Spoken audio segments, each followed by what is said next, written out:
Good evening, everybody. My name is Olushola Fale. Permit me, I cannot stand here and call my boss by name. So I will refer to him as Dr. Herbert, or probably Doctor. Forgive me.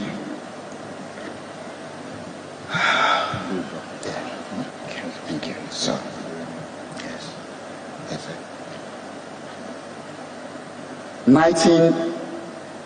2019,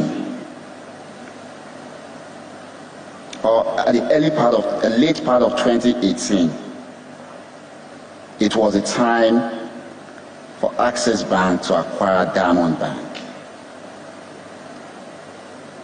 Everybody was thrown into turmoil with a mind of uncertainty of what next. You know what plays out when an institution acquires the other. So the fate of the staff of the acquired institution becomes shaky. What a December. Everybody was worried. I was more worried because I didn't know what next. January, it was a Wednesday, and in the midst of my worry, I had a prayer group that we pray every night, interestingly, binding and casting that this measure is not going to work.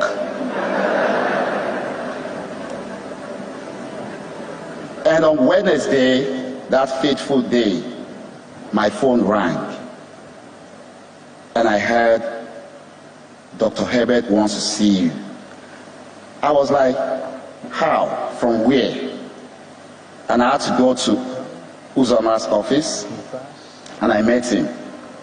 And he called me my name. How are you, Shola? I would like you to start working with me. So I stood, wondering, where is this coming from? I was looking at Uzama's face like, I hope I'm not betraying you if I say yes. And the next thing, he just signaled me that, don't worry, we'll talk about it. And he asked me, when do you want to start? I said, okay, he said, report in my office at 6 p.m. So I went that day, and we closed at 12 midnight. It was a baptism of what is to come for me. And that was the beginning of a new life. And I came to realize that one of his strengths, Dr. Herbert, is that he comes to you in a time of storm and he rescues you. I can remember vividly my first trip to London. How do you describe a trip that everything you imagine in a movie became a reality? I saw myself landed in Luton Airport, and immigration came in to stamp our passports. And a vehicle was waiting. I've never seen that in my life before. Only in a movie. And we came down. I was like, is that it? Guess where we're going? He had a dinner with Theresa May that day. How else do you describe a grand entry? It is only one person that can make that happen.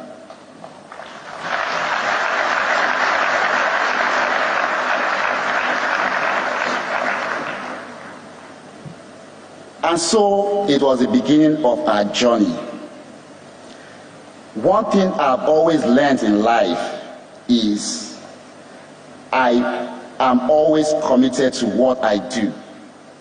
And I think he saw that, and he feels you need to buckle up and grow. Then COVID came. During COVID, when lockdown was to be announced that evening, I was looking at him and I was worried.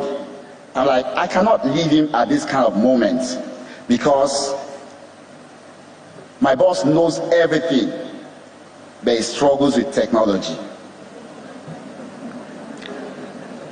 So I walked up to him and I said, sir, I will move into Parkview with you.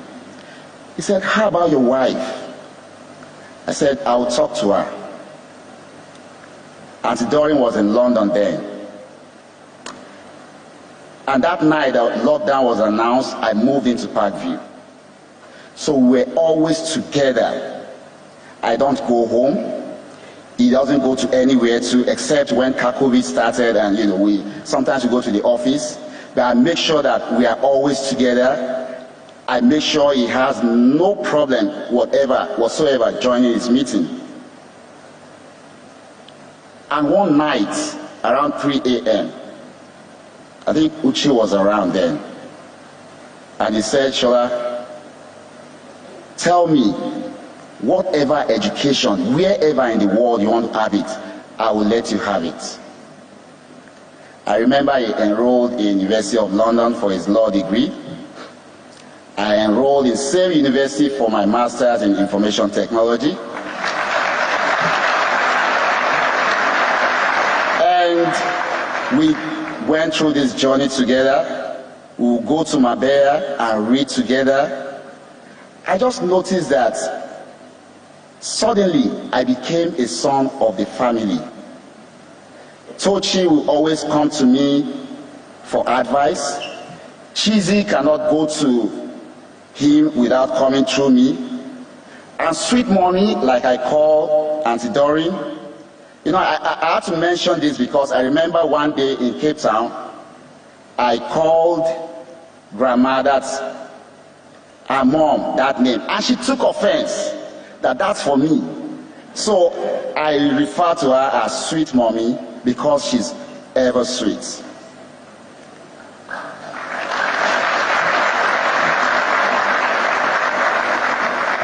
And that's the man, just one man, God threw into this generation. And I don't think anytime soon we'll have such a man. One early morning in Dusseldorf, we were in Germany, and he called me to get him a power bank. I went to his room around 4 a.m. So he was seated on the headboard of the bed. Usually when we travel, he gives me one of his keys. So I just knocked and opened the door. I went in, and what I saw that morning scared me. So I saw his eyeball so dim, not like an ordinary human. And I gave him the charger. I went back. In the afternoon, I asked him, I said, sir, I was afraid when I saw you that morning. He said, those are the times he reflects on what to do. He is a great man. He lives. So that is why I pick most of those songs, because I still see him. He lives. He's just everywhere living, because his dream is scattered everywhere, germinating and growing.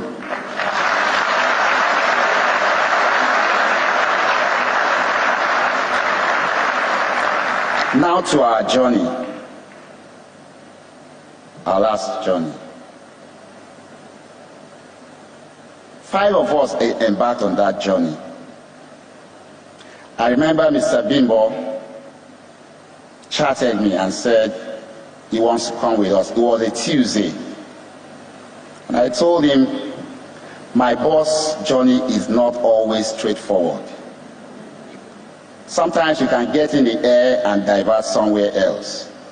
And he said he was going to wait.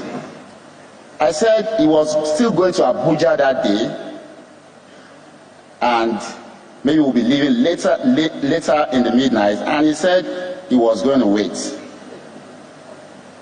I still try to let him understand that we will be in London Wednesday, Thursday, and Friday. He said he will stay in his house and wait.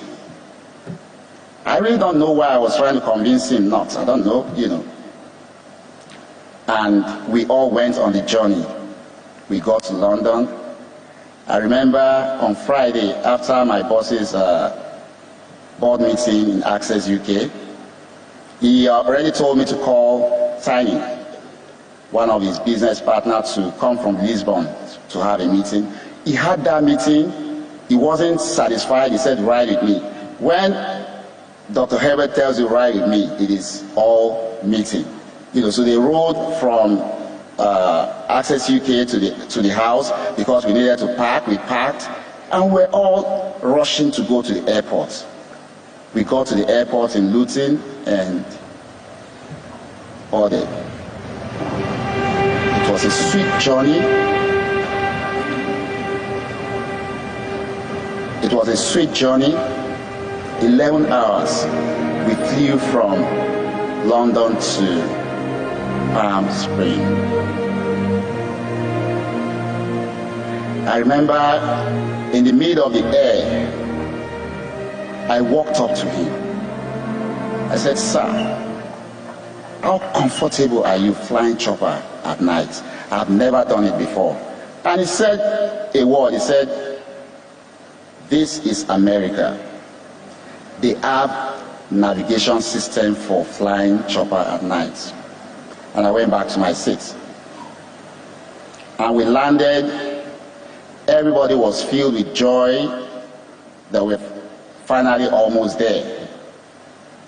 Sat, waited to be cleared by immigration, and we came out. So coming out, we had 2 vans waiting.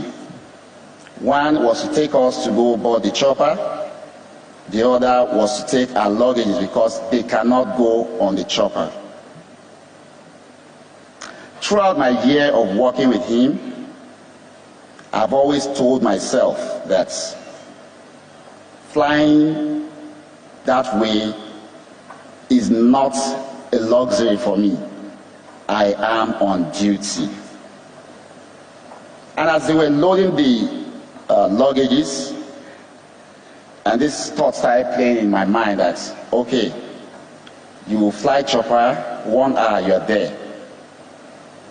The next 3.5 hours, the luggages are not going to come. Will I go to bed? No. I still have to sit down and wait for those luggages to come.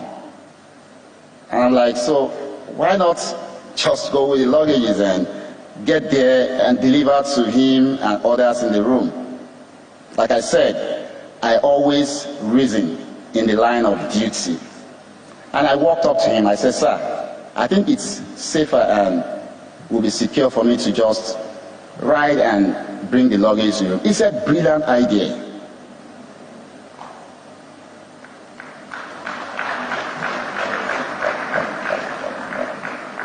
And I said, safe flight. Since 2019, I cannot count 1 or 2 places or flights that is being in that I'm not in it. We are always together. I can recall, Madam will always tell anybody, if you need to talk to my husband, look for Shola. They build that trust, they build that confidence in me. And I drove off, and they went to board. 2.5 hours into my own journey, I was a bit sleepy in the car. So at exactly 10:09, mind you, the chopper went down at 10:08. At 10:09, something just pricked me, and I picked up my phone. I'm like, they should have landed, in my own estimation, and I called him first. It wasn't ringing. I called my